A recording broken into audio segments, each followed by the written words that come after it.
दोस्तों, आपका स्वागत है हमारे चैनल एनवी नॉवल एक्सप्लोरर में, जहां मिलती हैं आपको रोमांचक कहानियां। दोस्तों, अगर आपको हमारी कहानियां पसंद आ रही हैं तो और कहानियों के लिए चैनल को सब्सक्राइब करना और वीडियो को लाइक करना ना भूलें। थैंक यू दोस्तों। एक बैच। ह्यूजेस पीटर उन दो शब्दों से हैरान रह गया। वह पहले भी कॉस्मिक बैटलशिप खरीदने वाले लोगों से मिला था, लेकिन ऐसी चीज़ों की कीमत आम आदमी की पहुंच से बहुत ज़्यादा थी। बहुत कम लोग एक भी खरीद सकते थे। आमतौर पर कॉस्मिक बैटलशिप की बड़े पैमाने पर खरीद तभी होती थी जब कोई सभ्यता किसी बड़े युद्ध की तैयारी कर रही होती थी, और ऐसे ऑर्डर्स के जैसे किसी को नहीं मिलते थे। आमतौर पर उनके मैनेजर या बॉस खुद मोलभाव करते थे। सर, क्या आप मजाक कर रहे हैं? ह्यूजेस पीटर को अब भी यकीन नहीं हो रहा था। क्या आपको लगता है कि मैं इसे अफोर्ड नहीं कर सकता? शिवम नाराज नहीं था। वह जानता था कि दूसरा उसकी कुछ पर्सनल जानकारी देख सकता है। एक लेवल 1 लो सभ्यता से आने के कारण वह आम तौर पर कॉस्मिक बैटलशिप कैसे अफोर्ड कर सकता था? उनके लिए कोई कॉस्मिक करेंसी बनाना सोच से भी परे था। नहीं, नहीं, नहीं, सर। मैं बस कंफर्म करना चाहता था। ह्यूजेस पीटर ने जल्दी से कहा। क्या होगा अगर वह सच में इसे अफोर्ड कर सके? वह एक बिजनेस डील बर्बाद कर देगा। अगर किसी और को ये बड़ा ऑर्डर मिलता तो बात बन जाती, लेकिन अगर वह इसे गंवा देता तो उसकी नौकरी खतरे में पड़ सकती थी। आप यहाँ सबसे ऊंचे ग्रेड का कौन सा बैटलशिप बना सकते हैं? शिवम ने पूछा। सर, हमारी रोनल्ड सिविलाइजेशन, हालांकि सिर्फ लेवल 3 ऊंची सिविलाइजेशन है, लेवल 4 की ओर बढ़ रही है। ऐसा नहीं है कि हमारी टेक्नोलॉजी काफ़ी एडवांस्ड नहीं है, लेकिन हमारे कनेक्शन, रिसोर्स और पैसे की कमी है। हालांकि हम पहले से ही लेवल 4 सिविलाइजेशन के लिए बैटलशिप बना सकते हैं। जैसे ही उसने कहा, ह्यूजेस पीटर के बदसूरत चेहरे पर थोड़ा गर्व दिखा। यह उनकी सिविलाइजेशन की शान थी। ओह! शिवम थोड़ा हैरान हुआ। उसे लगा कि वह सिर्फ लेवल 3 ऊंची सिविलाइजेशन से ही बैटलशिप खरीद सकता है। आपके पास कौन से मॉडल हैं? मुझे देखने दो। ह्यूजेस पीटर के अंदर अचानक खुशी की लहर दौड़ गई। क्या वह सच में लेवल 4 बैटलशिप खरीदने वाला था? हे भगवान! उनकी पूरी रोनल्ड सिविलाइजेशन शायद पूरे साल में कुछ लेवल 4 बैटलशिप भी न बेच पाए। अगर यह बिजनेस चल गया तो उसे न सिर्फ बहुत बड़ा कमीशन मिल सकता था, बल्कि इस सफलता का फायदा प्रमोशन और सैलरी में बढ़ोतरी के लिए भी उठाया जा सकता था। यह अमीर आदमी कहाँ से आया? अगर मैंने उसे उसकी सिविलाइजेशन के आधार पर जज किया और अपनी जिंदगी का यह मौका गंवा दिया तो मैं बेवकूफ़ होऊंगा। ह्यूजेस पीटर को अचानक किस्मत का साथ मिला। सर, ये सभी लेवल 4 बैटलशिप के मॉडल हैं जो हम बना सकते हैं, जो अलग अलग माहौल में बड़े पैमाने पर मिलिट्री लड़ाइयों के लिए सही हैं। आप अपनी ज़रूरतों के हिसाब से चुन सकते हैं। शिवम के सामने बैटलशिप के दर्जनों मॉडल लिस्टेड थे, साथ में नोट्स और इंट्रोडक्शन की एक लंबी लाइन थी जिससे उसे बेवकूफ़ जैसा महसूस हो रहा था। वह इन लेवल 4 सिविलाइजेशन आइटम के कई शब्द भी नहीं समझ पा रहा था। जियाओ यी, तुम मुझे चुनने में मदद करो, शिवम समझ नहीं पा रहा था। होस्ट, मेरा सुझाव है कि आप टाइटन -21 मॉडल बैटलशिप खरीदें। इसकी इंटेलिजेंस का लेवल काफ़ी ज़्यादा है और ज़्यादातर फंक्शन एक इंटेलिजेंट सिस्टम से कंट्रोल होते हैं। ये कई गैर ज़रूरी प्रोसेस को भी आसान बनाता है। खास बात यह है कि इसका साइज सबसे बड़ा है। और क्या आप रोकने वाली पावर नहीं ढूंढ रहे हैं? हे, मुझे ये पसंद है। शिवम ने एक शरारती मुस्कान दिखाई। रेगुलर लेवल 4 बैटलशिप की लंबाई 2000 से 3000 मीटर तक होती है, लेकिन टाइटन -21 की लंबाई 5000 मीटर से ज़्यादा थी। अगर कोई लालची सभ्यता धरती पर सेज क्रिस्टल्स पर नज़र डालती तो उनके पहुंचने पर एक बहुत बड़ा बेड़ा उनका इंतजार करता हुआ मिलता। मिस्टर ह्यूजेस पीटर, मुझे 1000 टाइटन -21 कॉस्मिक बैटलशिप और इतने एनर्जी क्रिस्टल चाहिए कि 100 साल तक इस्तेमाल हो सकें। क्या आप 5 साल में दे सकते हैं? क्या 1000 शिप? ह्यूजेस पीटर को लगा कि उसका खून दौड़ने लगा है। एक टाइटन -21 की यूनिट कीमत 5 ट्रिलियन कॉस्मिक करेंसी थी, मतलब 1000 जहाज 5 क्वाड्रिलियन के बराबर होंगे। एक आम लेवल 3 सिविलाइजेशन भी इतने पैसे नहीं जुटा सकती थी। क्या यह आदमी लेवल 4 या टॉप टियर सिविलाइजेशन का अमीर वारिस था? सर, मुझे डर है कि हम ऐसा नहीं कर सकते। ह्यूजेस पीटर ने मुश्किल चेहरा दिखाया। उनका टेक लेवल अभी अभी लेवल 4 सिविलाइजेशन की दहलीज पर पहुंचा था। लेवल 4 कॉस्मिक बैटलशिप बनाना आसान नहीं था, और अगर फैक्ट्रियां बिना रुके काम भी करती तो भी 5 साल में सिर्फ 10 जहाज ही काफ़ी होते। ऐसी चीज़ों की कीमत बहुत ज़्यादा थी। उनके पास कोई स्टॉक नहीं था और सब कुछ कस्टम मेड करना पड़ता था। सर, हम शायद आपकी रिक्वेस्ट पूरी नहीं कर पाएंगे। 5 साल में हम सिर्फ 10 जहाज़ों की गारंटी दे सकते थे। मिड लेवल 4 सिविलाइजेशन में भी सालाना प्रोडक्शन 100 जहाज़ों से ज़्यादा नहीं होता। ऐसा है। हा, शिवम को थोड़ा अजीब लगा। शायद वह किसी नए अमीर की तरह सोच रहा था, लेकिन सोचने पर ऐसे युद्ध के हथियारों के लिए ज़रूर समय चाहिए होता है। होस्ट, 10 भी काफ़ी होंगे। 100 लेवल 3 सभ्यताओं के बैटलशिप के सामने हम फिर भी जीत सकते हैं। नहीं, नहीं, नहीं, शियाओ ही। इससे उन्हें सिर्फ चोट लगेगी, डर नहीं लगेगा। मैं नहीं चाहता कि कोई भी सभ्यता दोबारा धरती के पास आने की हिम्मत करे।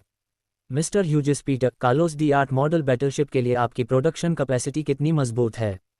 शिवम ने पूछा। यह मॉडल लेवल 3 हाई सी के लिए सबसे आम बैटलशिप में से एक था।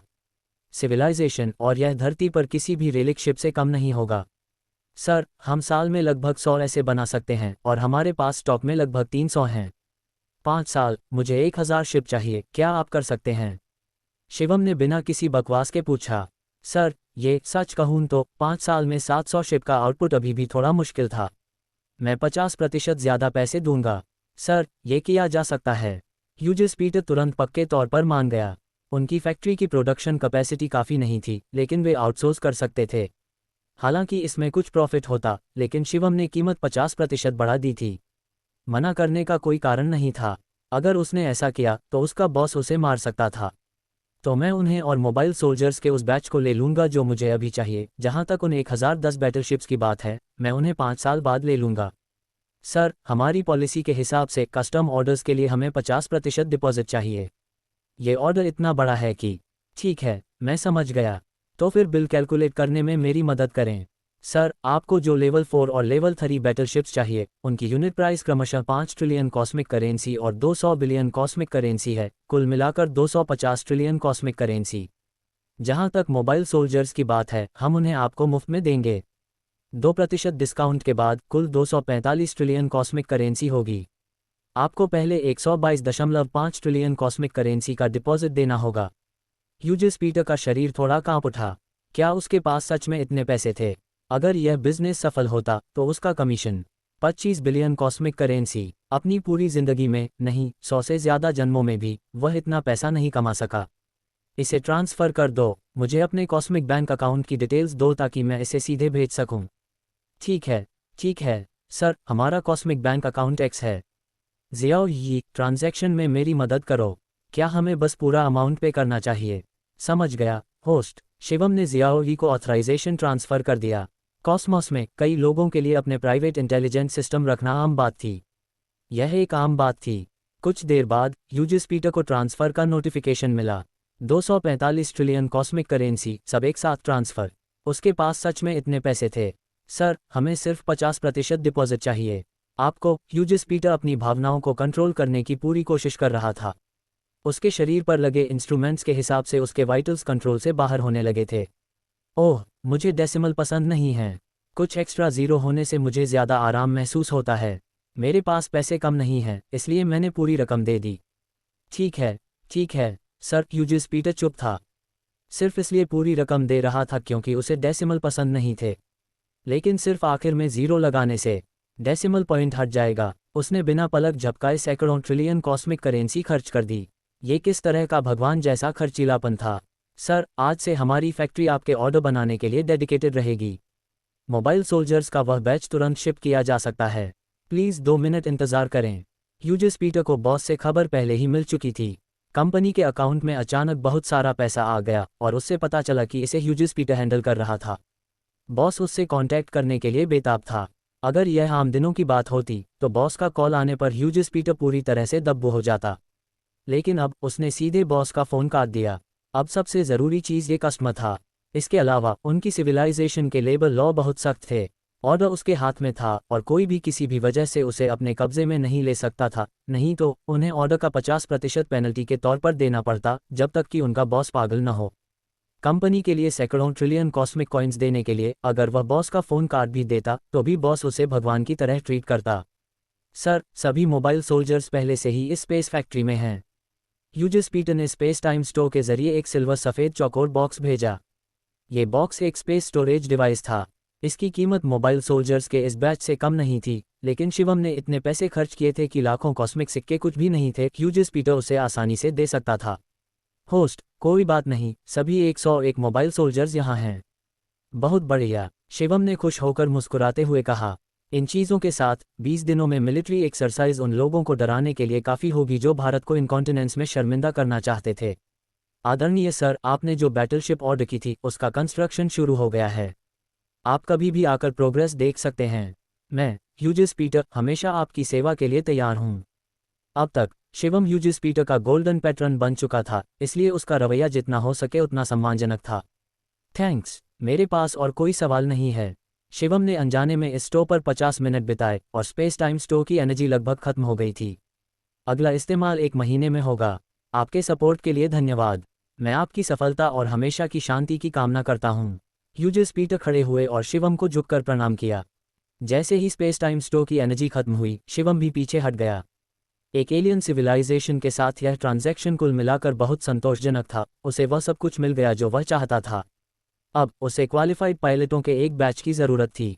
सबसे पहले इस मोबाइल सोल्जर टीम को एक कैप्टन की ज़रूरत थी, और शिवम के मन में पहले से ही कोई था। सेकंड लेवल सिविलाइजेशन का वह मोबाइल सोल्जर सिर्फ उसके लिए तैयार किया गया था। सुपर गॉड एकेडमी में पढ़ने के बाद से गो जुएयू का डेवलपमेंट उसकी उम्र के दूसरे बच्चों से कहीं ज़्यादा हो गया था। स्कूल की किताबों का ज्ञान अब उसे बांधता नहीं था।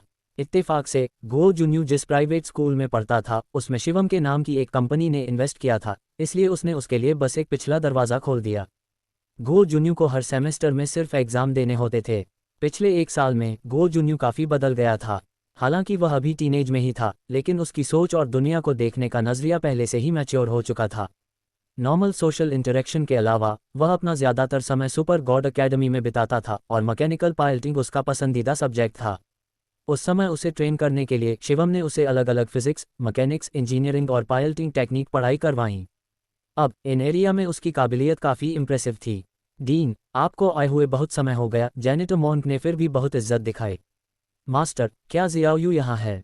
ओह, वह आज सुबह जल्दी आ गया और अभी टीचर अमूरो के साथ क्लास में है। मैं जाकर देखता हूँ। आज़ाद रहो, डीन, चौकीदार साधु ने प्यारी सी मुस्कान के साथ कहा। ड्राइविंग एकेडमी एरिया में लाल, सफ़ेद और नीले रंग का एक मोबाइल सोल्जर कई तरह के काम कर रहा था। दौड़ना, कूदना, उड़ना, शूटिंग करना। अमूरो पायलट सूट पहने हुए अपनी बाहें क्रॉस करके आसमान में आज़ादी से उड़ रहे उस फिगर को खुशी से देख रहा था। टीचर अमूरो, शिवम आगे बढ़ा और नमस्ते किया। डीन, आप गो जुन्यू से मिलने आए हैं, है ना? हाँ, क्या वह अंदर है? शिवम ने बड़े पैमाने पर बने गुंडम की ओर इशारा किया। हाँ, सही है। उसने पहले लेवल के मोबाइल सोल्जर्स की सारी थ्योरेटिकल नॉलेज और बेसिक मैकेनिकल नॉलेज पहले ही सीख ली है, और अब वह दूसरे लेवल की सिविलाइजेशन की नॉलेज की ओर बढ़ रहा है। ओह, वह बहुत तेज़ी से सीख रहा है। शिवम ने गो जुन्यू की टीचर्स के गुंडम चलाने की पहले की अनाड़ी कोशिशों को याद किया, जो अक्सर शर्मनाक क्रैश में खत्म होती थीं। लेकिन अब उसका काबिल लुक देखकर उसकी प्रोग्रेस सच में काफ़ी हो गई थी। चीख, वह गुंडम शिवम के पास रुका। गो जुन्यू नीला टाइट सूट पहने 10 मीटर की ऊंचाई से नीचे कूद गया। उसकी अभी की स्किल्स एक फोर्स ट्रांसफॉर्म मास्टर के बराबर थी, इसलिए यह ऊंचाई उसके लिए कुछ भी नहीं थी। जीजा जी, आपको आए हुए काफ़ी समय हो गया है। क्या आप इस बार मुझसे मिलने आए हैं? गो जुन्यू लंबा हो गया था, लेकिन 10 साल से थोड़ा ज़्यादा उम्र में वह अभी भी शिवम जितना लंबा नहीं था। चाय, शिवम ने कहा। चेर अमूरो, चलो आज का लेसन यहीं ख़त्म करते हैं। मुझे शियाओ यू से कुछ बात करनी है। ठीक है, हम किसी और दिन जारी रखेंगे। टीचर अमूरो मान गए, क्योंकि यहाँ के टीचर 100% शिवम के ऑर्डर मान रहे थे। शिवम सीधे गो जुन्यू को वॉर एकेडमी से बाहर ले गए और जियांगनान शहर के बाहर एक प्राइवेट मैकेनिकल रिसर्च इंस्टीट्यूट ले गए। ये वह जगह थी जहाँ शियाओ यी ने सूर्य देवता को मॉडिफाई किया था। यहाँ का कंस्ट्रक्शन पूरी तरह से बंद और बहुत बड़े स्केल का था, लेकिन बाहर वालों को ये बस एक आम रिसर्च इंस्टीट्यूट लग रहा था। यंग मास्टर, आप आ गए। गेटकीपर ने शिवम के लिए दरवाज़ा खोला। गेटकीपर समेत हर एम्प्लॉय को फैंग फैमिली ने ही पाला पोसा था, कोई आम हाई किया हुआ स्टाफ नहीं। हम आपकी मेहनत के लिए शुक्रिया, शिवम ने कहा, और गो जुन्यू को फैक्ट्री में ले जाकर एक अंडरग्राउंड वेयरहाउस में घुस गया। गो जुन्यू ने चारों ओर देखा। ये जगह घने शेल अंडे जैसी लग रही थी, और इस अंडरग्राउंड वेयरहाउस के बाहर एक बहुत बड़ी अंडरग्राउंड लैब थी जिसमें कई फुटबॉल फील्ड्स लगे हुए थे। जीजा जी, आप मुझे यहाँ क्यों लाए? गो जुन्यू रास्ते भर पूछता रहा, लेकिन शिवम रहस्यमय बना रहा और कुछ भी बताने से मना कर दिया। मैंने इस बार आपके लिए एक गिफ्ट तैयार किया है। ये देखिए। शिवम ने दीवार पर एक बटन दबाया और एक वेयरहाउस का दरवाज़ा धीरे धीरे नीचे आ गया। वेयरहाउस के अंदर लगभग 20 मीटर ऊंची 100 बड़ी यूनिट थीं। उनमें से सबसे आगे वाली खास तौर पर अनोखी थी। भाई जीजा जी, क्या ये मेरे लिए है? गो जुन्यू हकलाया, लगभग बोल नहीं पाया। हालांकि स्कूल में बहुत सारी ट्रेनिंग यूनिट थीं, लेकिन उनका इस्तेमाल सिर्फ सुपर गॉड एकेडमी के अंदर ही किया जा सकता था और उन्हें बाहर नहीं निकाला जा सकता था। लेकिन शिवम ने गुंडम जैसे 100 से ज़्यादा मोबाइल सोल्जर कैसे बनाए? उठो और इसे आजमाओ, देखो कि तुम इसे चला सकते हो या नहीं। शिवम ने AKX-07 मॉडल मोबाइल सोल्जर की ओर इशारा किया और उसे कॉकपिट शुरू करने और खोलने के लिए बाइंडिंग डिवाइस दी। मुझे आजमाने दो। गो जुएन्यू ने बटन दबाया और कॉकपिट अपने आप खुल गया। एक ऑटोमेटिक सीढ़ी नीचे आ गई। गो जुएन्यू यूनिट में अंदर गया, कुशलता से बाइंडिंग पूरी की और ध्यान से कंट्रोल पैनल के साथ छेड़छाड़ की। जीजा जी, यह एक second level civilisation mobile soldier है। तुम्हें ये कहाँ से मिला?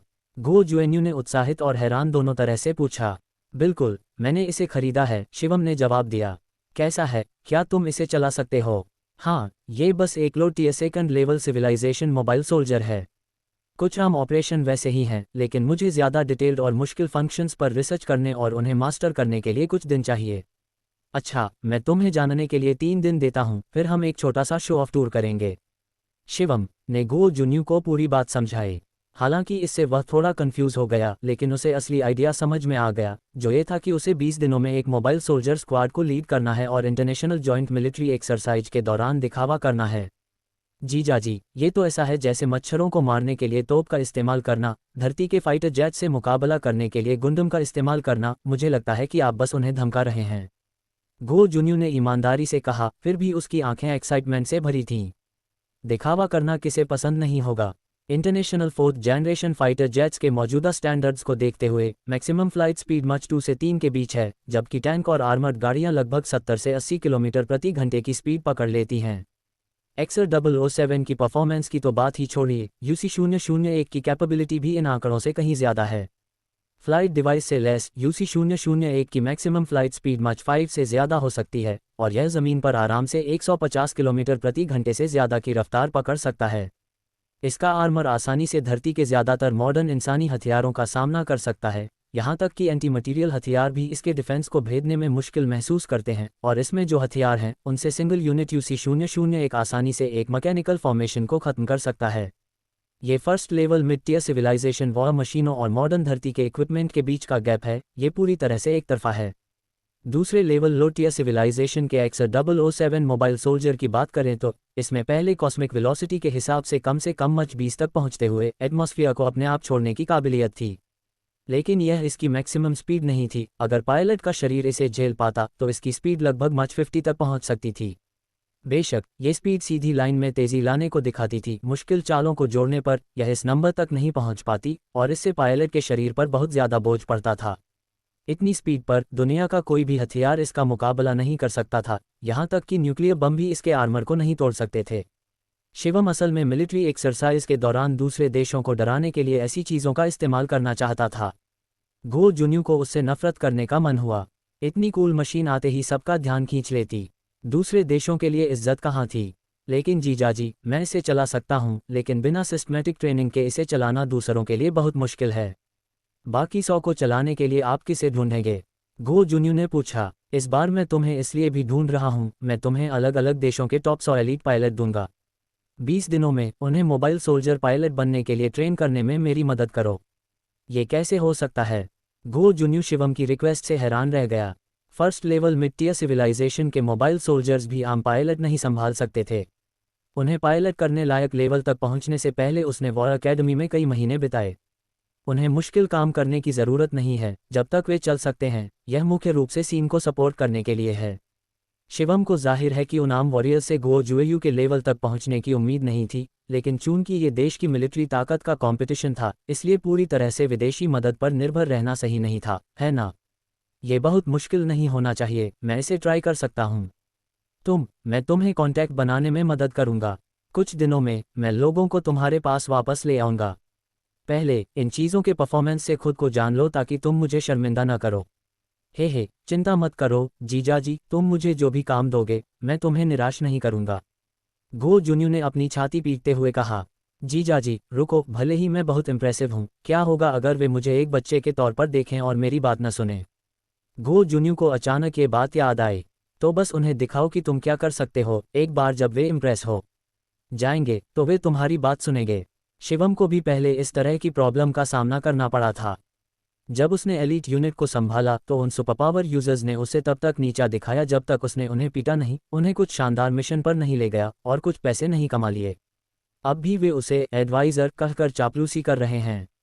अगर तुम ये भी नहीं संभाल सकते तो मैं ही XA07 वापस ले लूंगा।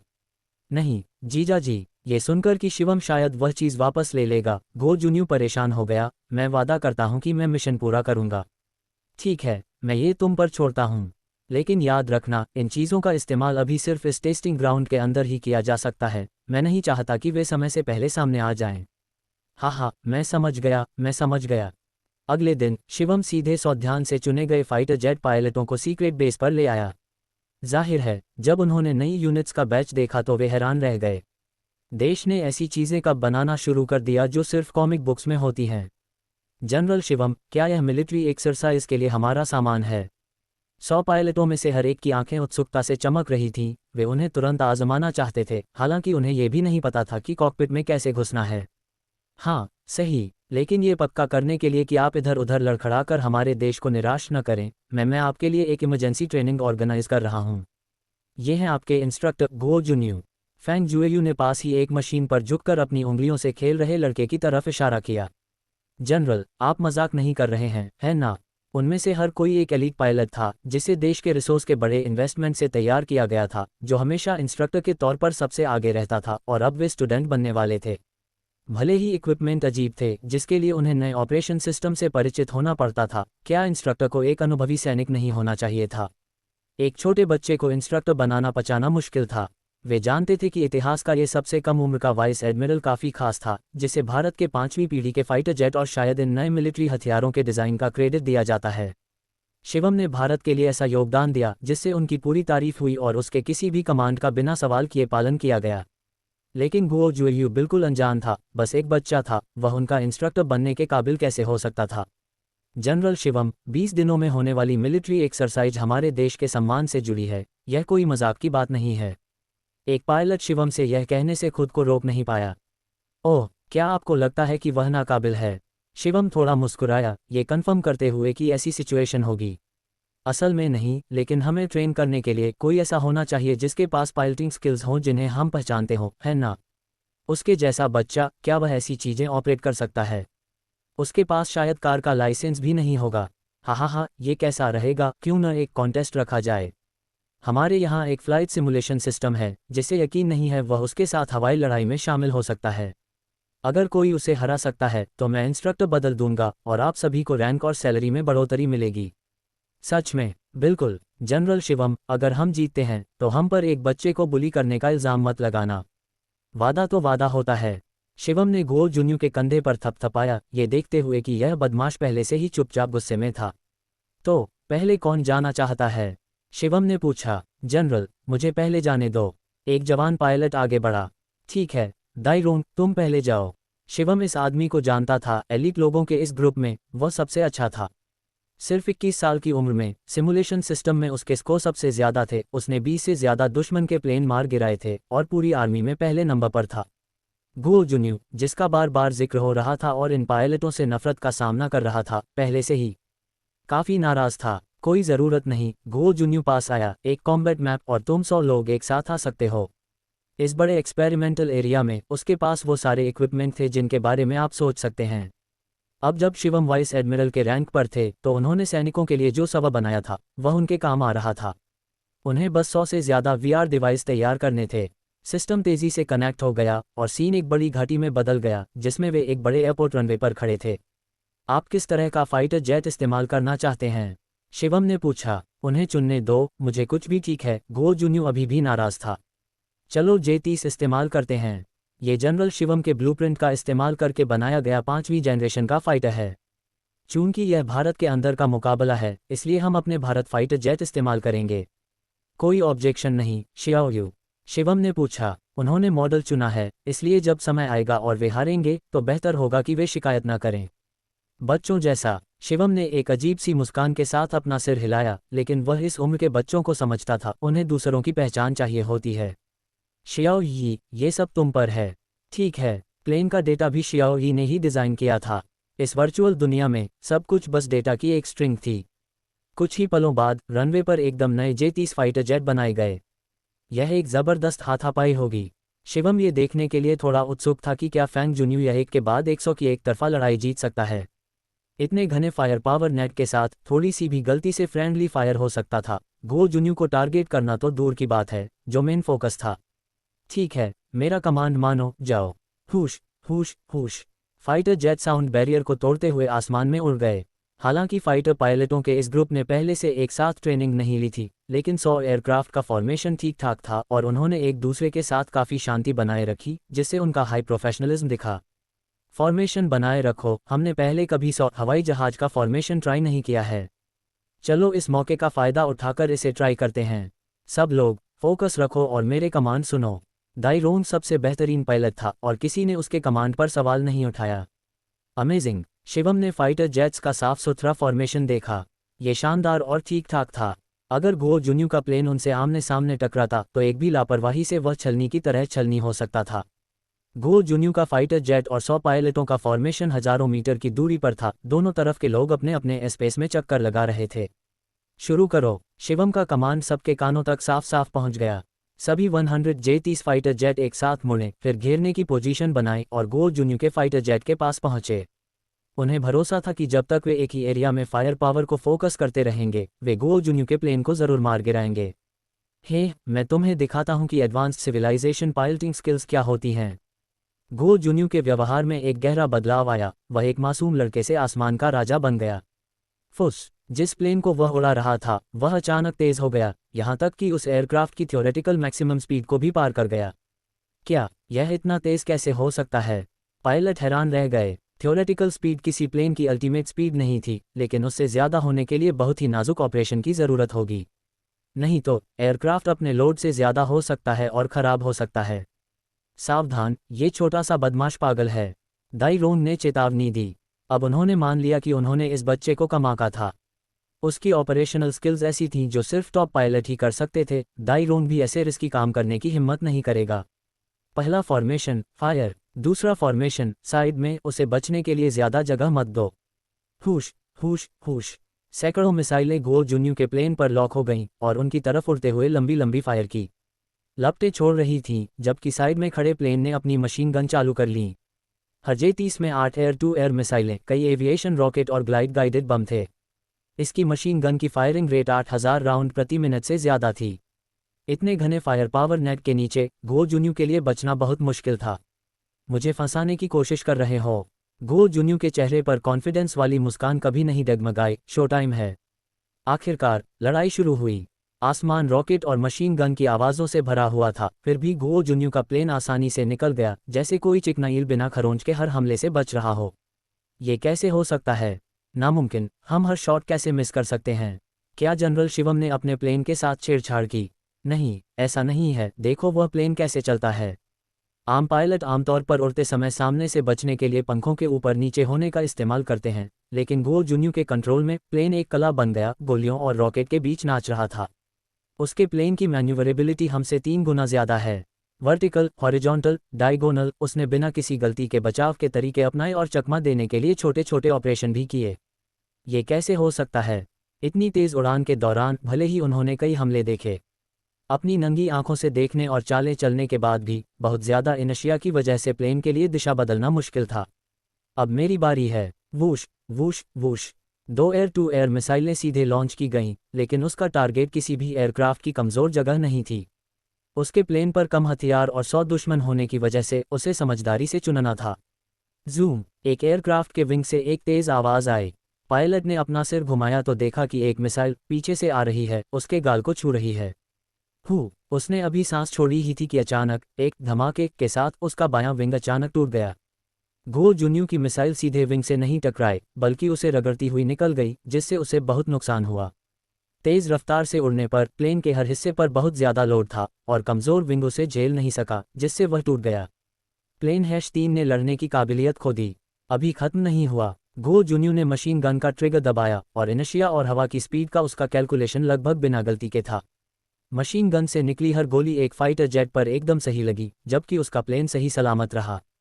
Boom boom boom. प्लेन एक के बाद एक फट रहे थे या उन्हें ज़बरदस्ती लैंडिंग करवानी पड़ रही थी। एक टीनेजर ने 100 एयरक्राफ्ट के एक फ्लीट को ख़त्म कर दिया। उन्होंने मेरे खिलाफ पूरी रेजिमेंट लगा दी। गो जून्यू धीरे से बोला, मैं हर शॉट मारूंगा, यहाँ मरना नामुमकिन है। इस लड़के में सच में कुछ स्किल्स हैं। शिवम ने हल्की सी मुस्कान के साथ उसका चेहरा देखा। कई बार भिड़ने के बाद 100 में से आधे से ज़्यादा फाइटर जेट गिरा दिए गए। बाकी पायलट दिमागी तौर पर टूट रहे थे, सोच रहे थे कि इतनी ज़बरदस्त पायलटिंग स्किल्स कैसे मुमकिन हैं। उन्हें हैरानी हो रही थी कि क्या वे एक ही मॉडल का एयरक्राफ्ट उड़ा रहे थे। रुको, हम मानते हैं। अगर ऐसा होता तो सीन और भी खराब हो जाता। उन्हें मानना पड़ा कि जवान होने के बावजूद गो जुन्यू की पायलटिंग स्किल्स ज़बरदस्त थीं। उनके टॉप पायलट भी उनकी बराबरी नहीं कर सकते थे। वर्चुअल सिस्टम से बाहर निकलते हुए सभी 100 पायलट उदास लग रहे थे। यह मैच बेइज्जती वाला था, न सिर्फ उनकी बल्कि उनके देश की भी बेइज्जती कर रहा था।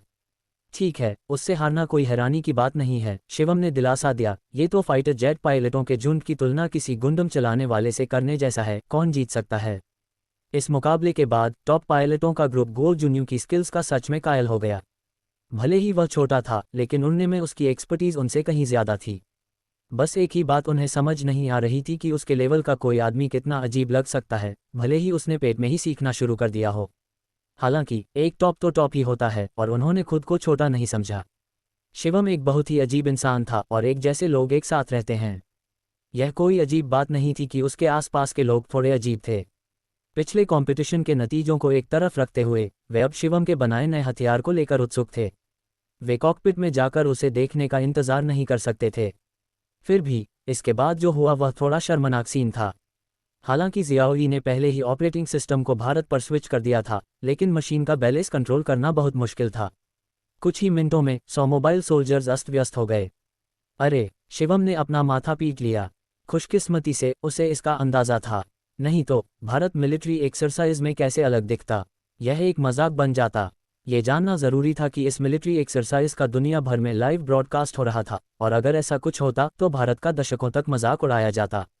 अरे, तुम लोग बहुत अच्छा नहीं कर रहे हो, गो जुएयू ने कहा। हालांकि यह उसका सिर्फ दूसरा पायलटिंग था, लेकिन मोबाइल सोल्जर के बारे में उसकी समझ पहले से ही काफ़ी गहरी थी।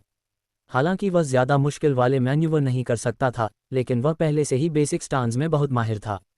ध्यान से देखो, बूम। EXA-07 के पिछले इंजन से आग की लपटें निकलीं, और कई टन भारी मशीन धरती की ग्रेविटी से आज़ाद होकर आसमान में स्थिर मंडरा रही थी। जब शिवम ने मोबाइल सोल्जर्स का ये बैच खरीदा तो ह्यूजेस पीटर ने 10 साल तक चलने के लिए काफ़ी एनर्जी कोड डाले थे, इसलिए बर्बादी का कोई डर नहीं था। हुश, मशीन जोर से दहाड़ती हुई निकली और अंडरग्राउंड लैब में आज़ादी से उड़ गई। J-30 फाइटर जेट के मुकाबले इसकी फुर्ती 100 गुना बढ़ गई थी। इसमें गो जुन्यू को अपना आसमान मिल गया। तेजी से दौड़ते हुए, बगल से बचते हुए, लुढ़कते हुए और आगे बढ़ते हुए उसने हवा में कई तरह के करतब बड़ी होशियारी से किए। हुश हुश हुश, मशीन में रखे हथियारों से रोशनी की किरणें निकल रही थीं, जो अपने टारगेट पर एकदम सही लग रही थीं। पायलट हैरान होकर देख रहे थे। वे चल भी नहीं पा रहे थे, जबकि वह हर तरह के हवाई करतब दिखा रहा था। पहले वे बेधड़क दावा कर रहे थे कि वह बस एक बच्चा है जो ड्राइविंग टेस्ट भी पास नहीं कर सकता, जो अब उनके मुंह पर तमाचा जैसा लग रहा था। ठीक है, दिखावा बंद करो। शिवम ने गो जुएयू को हाथ हिलाया। मशीन शिवम के बगल में रुकी और गो जुएयू साइड से नीचे कूद गया। अब क्या तुम्हें लगता है कि मुझ में तुम्हें ट्रेन करने की काबिलियत है? इस बार कोई भी पायलट एक शब्द भी नहीं बोल सका। अगर उसके जैसा कोई उन्हें नहीं सिखा सकता तो कौन सिखा सकता है? ध्यान दो, 100 पायलट एकदम सही फॉर्मेशन में खड़े थे। हेलो इंस्ट्रक्टर, बहुत अच्छा। गो जुन्यू की पहले की फ्रस्ट्रेशन गायब हो गई। अब सीरियस ट्रेनिंग शुरू करने का समय था। 20 दिनों में मुझे उम्मीद नहीं है कि तुम मेरे लेवल तक पहुंच जाओगे, लेकिन मुझे उम्मीद है कि तुम में से हर कोई दौड़ना, कूदना और शूटिंग जैसे बेसिक ऑपरेशन कर सकता है। अगर तुम इतने काबिल हो तो शायद हम कुछ कम दूरी की फ्लाइंग ट्राई कर सकते हैं। हर पायलट के चेहरे पर एक्साइटमेंट थी। यह उनके लिए न सिर्फ एक चैलेंज था बल्कि एक ऑनर भी था। इस नए वेपन का पायलट बनना एक ऐसा सपना था जिसका दूसरे लोग इंतजार कर रहे थे। मैं तुम्हारी ट्रेनिंग को लेकर बहुत सख्त रहूंगा। मुश्किलें सहने के लिए तैयार रहना। मुश्किलें, हर सैनिक के लिए मुश्किलें सहना कुछ भी नहीं था। बिना पक्की इच्छाशक्ति के कोई सैनिक कैसे कहला सकता है? बुरा नहीं, अब तो इंस्ट्रक्टर जैसा लग रहा है। शिवम ने गो जुन्यू का कंधा थपथपाया। मैं इन लोगों को तुम्हारे पास छोड़ देता हूँ।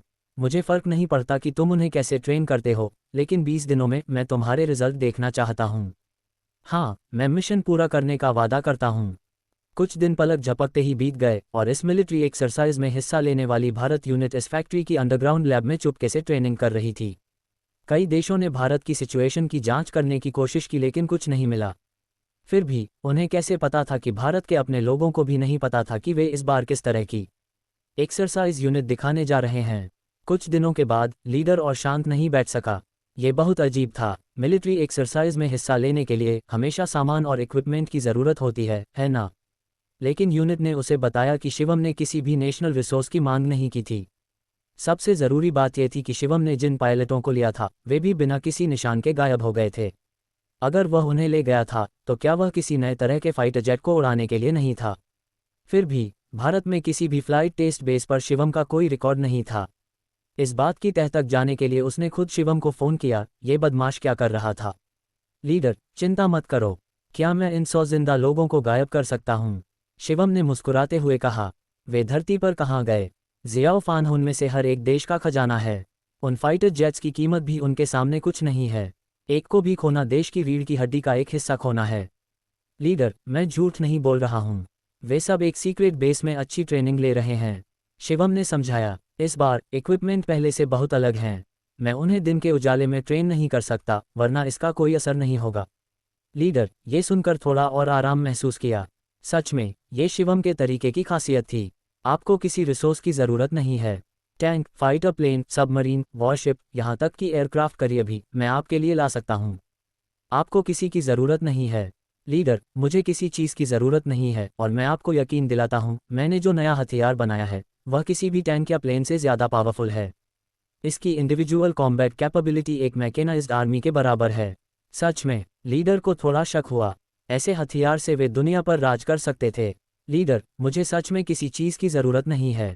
मैं बस उस एयरक्राफ्ट करियर का इस्तेमाल करूंगा जो मैंने पिछली बार अपनी मैकेनिकल आर्मी को ले जाने के लिए खरीदा था। अगर आपको सच में बेचैनी हो रही है तो क्या आप कम से कम फ्यूल का खर्च उठा सकते हैं? आखिर यहाँ से अफ्रीकी तट काफ़ी दूर है। हा हा हा, तुम बकवास कर रहे हो। लेकिन यह नया इक्विपमेंट क्या है जो तुमने बनाया है? हे, यह एक सीक्रेट है। तुम्हें ये कुछ दिनों में देखने को मिलेगा। फेडरेशन के हथियार हमारे जूते चमकाने के भी लायक नहीं हैं, शिवम ने कॉन्फिडेंस से कहा। वह आज ही ट्रेनिंग ग्राउंड से लौटा था। गो जुन्यू सच में काबिल था। सिर्फ आधे महीने में उन पायलटों ने सच में UC-001 के साथ कुछ बेसिक मैनूवर कर लिए थे। ठीक है, तो मैं तुम्हारी परफॉर्मेंस देखने का इंतज़ार करूंगा। फ़ोन रखने के बाद फैंग जू ने दूसरा नंबर डायल किया। यहाँ से अफ्रीका तक एयरक्राफ्ट करियर की स्पीड से भी कई दिन लगेंगे। क्या तैयारी पूरी हो गई है? युवा मालिक, सब कुछ अरेंज हो गया है। सभी 100 कंटेनर पोर्ट पर तैयार हैं। बहुत बढ़िया, लोडिंग शुरू करो। लोडिंग पूरी होते ही हम अफ्रीकी तट की ओर चलेंगे। जल्दी करो, लाइव ब्रॉडकास्ट शुरू होने वाला है। ये दुनिया भर के बड़े देशों द्वारा ऑर्गेनाइज की गई पहली जॉइंट मिलिट्री एक्सरसाइज है। हम इसे बिल्कुल मिस नहीं कर सकते। पूरे स्कूल को बता दिया गया है। हमारे देश की नेशनल डिफेंस ताकत का अनुभव करने के लिए सभी फैकल्टी और स्टूडेंट्स आज जॉइंट मिलिट्री एक्सरसाइज का लाइव ब्रॉडकास्ट देखेंगे और कल एक रिव्यू सबमिट करेंगे। जॉइंट मिलिट्री एक्सरसाइज का दुनिया भर में, खासकर भारत में, जोरदार प्रमोशन हो रहा था, जहां देशभक्ति की शिक्षा पर खास जोर दिया जाता है। कोई भी देश की ताकत दिखाने वाले इन ब्रॉडकास्ट को मिस नहीं करना चाहता था। लगभग सभी टेलीविज़न चैनल और ऑनलाइन प्लेटफॉर्म इसे दिखा रहे थे, लेकिन सबसे ज़्यादा हलचल इंटरनेशनल प्लेटफॉर्म पर थी। एक्सरसाइज शुरू होने से पहले ही हर देश के लोग जोरदार बहस में उलझे हुए थे। हमारा यूनाइटेड स्टेट्स दुनिया का सबसे मजबूत देश है। हमारा F-33 फाइटर जेट निश्चित रूप से आसमान का राजा है। हमारा देश इस मिलिट्री एक्सरसाइज में मुख्य खिलाड़ी है। बकवास, क्या तुम्हें लगता है कि सिर्फ यूनाइटेड स्टेट्स ने ही 5वीं जनरेशन का फाइटर जेट बनाया है? हमारे भारत के शिवम ने इसे बहुत पहले बनाया था और इस बार हम तुम्हारी आंखें खोल देंगे। हा, भारत वालों, यूनाइटेड स्टेट्स वालों, तुम सब बहुत भोले हो। भले ही तुम्हारे देश मजबूत हों, फिर भी वे सिर्फ एक देश हैं। लीक हुई जानकारी के मुताबिक फेडरेशन ने पहले ही सबसे एडवांस्ड नया फाइटर जेट बना लिया है और यह एक्सरसाइज उसका डेब्यू है। तुम्हारे F-33 और J-30 इस नए फाइटर जेट के सामने कुछ भी नहीं हैं। क्या तुम्हें लगता है कि तुम हमारे सन नेशन को नज़रअंदाज कर सकते हो? हमारे देश ने भी सबसे एडवांस्ड फाइटर जेट और डिस्ट्रॉयर बनाए हैं। ज़रा न्यूक्लियर सबमरीन टेक्नोलॉजी देखो, ये बहुत बेहतर हुई है। तुम जल्द ही यह सब देखोगे। बेशर्म लोगों, उन एडवांस्ड हथियारों की डिज़ाइन ड्राइंग हमारे ग्रेट हान एम्पायर ने बनाई थी और तुम्हारे लोगों ने हमारे डिज़ाइन आइडिया और टेक्नोलॉजिकल अचीवमेंट चुरा लिए। हमें उम्मीद है कि तुम चोरी का सामान तुरंत लौटा दोगे। साथ ही हमारे हिस्टोरिकल रिकॉर्ड के हिसाब से भारत के शिवम का पुश्तैनी घर हमारे ग्रेट हान एम्पायर का है, इसलिए वह हमारा है। बकवास, सब कुछ तुम्हारे देश का है ना? यहाँ तक कि पूरा यूनिवर्स भी। ऑफिशियल मिलिट्री एक्सरसाइज 9:30 बजे तक शुरू नहीं हुई, लेकिन 8 बजे से पहले ही ऑनलाइन गर्मागर्म बहस शुरू हो गई। खासकर बड़े इंटरनेशनल ऑनलाइन प्लेटफॉर्म पर, जो हाउक्सिया के नेटिजन से लगभग भरे हुए थे। जहां भी लोग होंगे, वहां भारत के लोग होंगे। क्या तुमने सुना? इस मिलिट्री एक्सरसाइज के लिए जो जिम्मेदार है, वह एक बहुत ही युवा जनरल है, और इस बार इस्तेमाल किए गए हथियार और इक्विपमेंट सभी उसी के डिज़ाइन किए हुए हैं। सच में, यह असल में कौन है? क्या ऐसा हो सकता है कि हमारे भारत ने पहले ही 6ठी जनरेशन का फाइटर जेट बना लिया हो? ये बहुत तेज़ है। क्या 5वीं जनरेशन का फाइटर जेट पिछले साल ही रिलीज़ नहीं हुआ था? कोई आइडिया नहीं, जानकारी बहुत कंट्रोल में है। मेरे पापा के एक दोस्त का बेटा फ्लाइट यूनिट में है, और मैंने सुना है कि उन्होंने सबसे एडवांस्ड फाइटर जेट को पायलट करने के लिए 100 लोगों को चुना है, और वे अभी तक वापस नहीं आए हैं। ये बहुत सीक्रेट मामला होगा। हे भगवान, क्या आज कोई हैरान करने वाला खुलासा हो सकता है? कितना एक्साइटिंग है! ये शुरू हो रहा है, लाइव ब्रॉडकास्ट शुरू हो रहा है। जैसे ही सब लोग जोश में बात कर रहे थे, स्क्रीन एक बड़े कॉन्फ्रेंस रूम में बदल गई। इस मिलिट्री एक्सरसाइज में कुल 32 देश हिस्सा ले रहे थे, जिसमें फेडरल गवर्नमेंट भी शामिल थी। इस मिलिट्री एक्सरसाइज के इंचार्ज सभी जनरल इसी कॉन्फ्रेंस रूम में बैठे थे। ये यूनाइटेड स्टेट्स का जनरल स्प्लिट है। नैरेटर ने कैमरे पर दिखने वाले हर व्यक्ति का इंट्रोडक्शन दिया। मैं इस आदमी को जानता हूँ, यह एक लेजेंड है। जब ये छोटा था तो ये यूनाइटेड स्टेट्स एयरफोर्स में पायलट था, और इसने दुश्मन के दर्जनों प्लेन मार गिराए हैं, और इसकी लड़ाई में बहुत अच्छी कामयाबी है। ये रूस का जनरल वुल्फ है। मैं इसे भी जानता हूँ। ऑनलाइन एक पॉपुलर वीडियो है जिसमें एक आदमी सड़क पर भालू को घुमा रहा है। लगता है ये वही है। तसक तसक तसक, सच में एक जंग में माहिर देश जब दूसरे कुत्ते घुमा रहे होते हैं, यह एक भालू को घुमा रहा है। ये ईरान का जनरल बर्कले है। भारत के नेटिजन्स अपने मजाक के लिए जाने जाते थे, और वे लगभग हर जनरल के बारे में मजाक कर सकते थे। कमेंट्स 6666 से भरे हुए थे। आगे हम इस मिलिट्री एक्सरसाइज के लिए जिम्मेदार भारत के जनरल वाइस एडमिरल शिवम का परिचय करा रहे हैं। जनरल शिवम हमारे भारत के सबसे कम उम्र के जनरल हैं, और वह हा, उनका नाम दीन जैसा क्यों है? कई नेटिजन्स ने नाम सुनकर मजाक उड़ाया, लेकिन जब कैमरा पूरी मिलिट्री यूनिफॉर्म में शिवम पर गया तो नेटिजन्स हैरान रह गए। वाह, ये सिर्फ वही नाम नहीं है, ये सच में वही है। ये फिर से डीन कैसे हो गया? हनी, आकर देखो। धत तेरे की, क्या डीन ने अभी ग्रैमी में नहीं कहा था कि वह स्पोर्ट्स की दुनिया में शामिल होना चाहते हैं? वह मिलिट्री में कैसे आए और जनरल कैसे बन गए? क्या ये फिर से डीन का साइड जॉब हो सकता है? उनके पास कितने साइड जॉब हैं? डीन, तुम पिनरू के कपड़े क्यों पहने हुए हो? मुझे अचानक बुरा क्यों लग रहा है? डीन के पिछले स्टाइल को देखते हुए मुझे लगता है कि इस बार दूसरे देशों के लोगों को परेशानी होगी। मुझे भी ऐसा ही लगता है। जब भी दिखावा करने का मौका मिलता है, डीन कुछ न कुछ अजीब ज़रूर करता है। मुझे यकीन है कि आज की मिलिट्री एक्सरसाइज बहुत मज़ेदार होगी। भारत नेटिजन्स के लिए हालांकि यह चौंकाने वाला था, क्योंकि यह शिवम था। थोड़ी देर हैरान रहने के बाद वे शांत हो गए। ये हमेशा की तरह ही था। हालांकि विदेशी दोस्तों के लिए यह एक हैरान करने वाली घटना बन गई। यह असल में कौन है? भारत के पास इतना कम उम्र का जनरल कैसे है? क्या वह दुनिया का सबसे अमीर आदमी नहीं है? वह भारत का जनरल कैसे बन गया? क्या भारत की मिलिट्री रैंक पैसे से खरीदी जा सकती है? क्या उसने भारत को 100 फाइटर जेट दिए? मजाकिया। भारत असल में एक बिजनेसमैन को जनरल बनने देता है। ऐसा लगता है कि वे एक अच्छी आर्मी नहीं बना सकते। वे बहुत बेचारे हैं। ये कमेंट्स देखकर भारत के नेटिजन्स ने कड़े शब्दों में जवाब नहीं दिया, बल्कि उनके लिए परेशान होने लगे। इन बेचारे लोगों को अभी तक पता नहीं है कि वे किससे मुकाबला कर रहे हैं। तुम दीन की पैसे की ताकत को समझ नहीं सकते। अगर वह रिसर्च पर खर्च करता है तो वह जो चीज़ें बनाएगा उससे तुम डर जाओगे। विदेश के दोस्तों, मेरा सुझाव है कि तुम लाइव ब्रॉडकास्ट बंद कर दो और कुछ और करो। अगर डीन ने कुछ गड़बड़ की तो हम भी डरेंगे। मैंने सुना है कि डीन की रिसर्च टीम ने नए हथियार और इक्विपमेंट बनाए हैं। उसके एक्सप्रेशन को देखकर मुझे लगता है कि तुम बर्बाद हो गए हो। ऊपर वाले, थोड़ा और कॉन्फिडेंट बनो, और मुझे लगता है शब्द हटा दो। सभी 32 जनरलों का परिचय कराया गया। फिर भी बातचीत शिवम पर ही केंद्रित थी, और कॉन्फ्रेंस रूम में भी ज़्यादातर लोगों का ध्यान उसी पर था।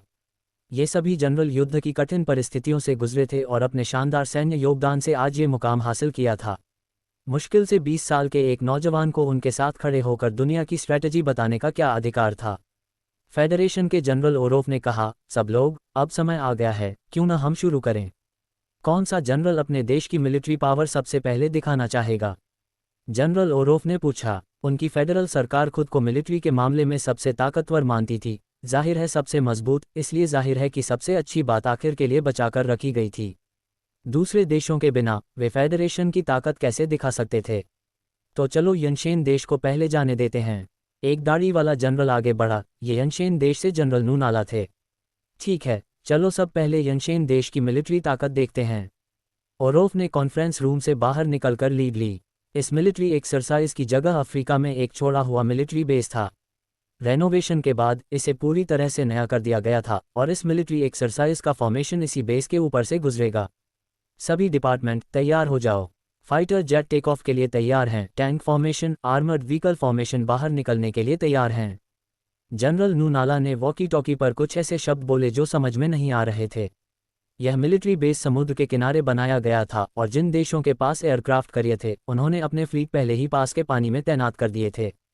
यनशेन देश के पास खुद एयरक्राफ्ट करियर बनाने की कैपेसिटी नहीं थी, लेकिन अपना इंटरनेशनल स्टेटस बढ़ाने के लिए उसने एक खरीदने के लिए बहुत पैसा खर्च किया था। इस एयरक्राफ्ट करियर फ्लीट में एक करियर, 2 क्रूजर, 2 डिस्ट्रॉयर और 3 सपोर्ट शिप थे, लेकिन उनका स्टाइल थोड़ा अजीब लग रहा था क्योंकि उनके वॉरशिप सैनिकों से भरे हुए थे। डेक इतने भरे हुए थे कि उन पर नेविगेट करना लगभग नामुमकिन था। कई लोग तो ऊपर और मस्तूलों पर भी खड़े थे। हा, ये यनशेन देश की खासियत है ना? क्या यह मिलिट्री एक्सरसाइज नहीं है? ऐसा क्यों लग रहा है कि वे फिर से स्प्रिंग फेस्टिवल ट्रैवल सीजन में कलाबाजी कर रहे हैं? कोई गिनेगा कि एक शिप पर कितने लोग खड़े हैं? मैं नहीं गिन सकता, मेरी आंखें धुंधली हो रही हैं। नहीं, क्या वे यहाँ मिलिट्री पावर या पॉपुलेशन स्ट्रेंथ दिखाने आए हैं? हे भगवान, उस एयरक्राफ्ट करियर को देखो, उस पर सच में कितने फाइटर जेट खड़े हैं। हे भगवान, इतने कसकर पैक होने के बाद भी उनके फाइटर जेट कामयाबी से टेक ऑफ कर सकते हैं। वे लटके हुए हैं, वे लटके हुए होंगे। मैं इम्प्रेस हूँ। सच कहूँ तो उनके पायलटों में कुछ स्किल तो है। उनके करियर डेक पर खड़े फाइटर जेट एक रेगुलर करियर से 3 गुना ज्यादा होने चाहिए, है ना? सच में रिसोर्स का ज्यादा से ज्यादा इस्तेमाल। जनरल नू नाला को ऑनलाइन मजाक का पता नहीं था। उन्होंने कॉन्फिडेंट मुस्कान दी। एयरक्राफ्ट करियर फ्लीट और फाइटर जेट डिस्प्ले से काफ़ी खुश थे। अगली बारी उनकी ग्राउंड फोर्स की थी। जैसे ही धूल के बादल छाए, टैंक और आर्मर्ड गाड़ियां धीरे धीरे पास आईं, जिन पर उनकी खुद की बनाई मिसाइलें लटकी हुई थीं। इस मिलिट्री बेस पर एक मिसाइल टेस्ट साइट थी और आग की लपटों के साथ आर्मर्ड गाड़ियों पर लगी मिसाइलें एक के बाद एक लॉन्च हुईं, जिससे दूर तक जोरदार धमाके हुए। रंबल रंबल, धमाकों की तरफ से इंजन की आवाज़ आए और अचानक मोटरसाइकिलों का एक ग्रुप आ गया। हर मोटरसाइकिल पर 10 से ज्यादा लोग ऐसे सवार थे जैसे कलाबाजी कर रहे हों।